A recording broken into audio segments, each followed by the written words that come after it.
বাচ্চা নিয়ে আমি চলতে পারবো, মানুষ করতে পারবো।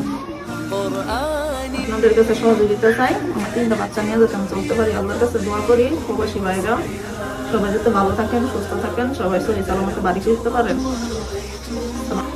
পবনকুল সুদৃষ্টি দারিদ্র মানব সেবা সংগঠনের পক্ষ থেকে আমরা সবসময় মানবিক সহযোগিতায় পাশে থাকি।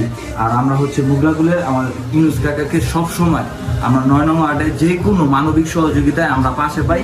তো আজকে আমাদের সাথে আছে আমাদের কাকা।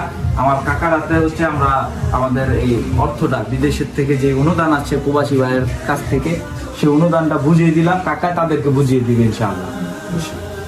পবনকুল দরিদ্র সুদৃষ্টি মানব সেবা সংগঠন সব সময় মানুষের সেবায় কাজ করে যাচ্ছেন। এই যে ভিডিওতে যাদেরকে দেখছেন ছোট্ট বাচ্চারা, তাদেরই বাবা থাকতেন বিদেশে এবং বিদেশেই তার শেষ নিঃশ্বাস ত্যাগ করেন। তাদের চলাটা খুবই কষ্টকর হয়ে দাঁড়িয়েছে, তাই সুদৃষ্টি মানব সেবা সংগঠন তাদেরকে ছোট্ট একটা ব্যবসার জন্য কিছু টাকা প্রদান করলেন। পবনকুল দারিদ্র সুদৃষ্টি মানব সেবা সংগঠনটি যে পরিচালনা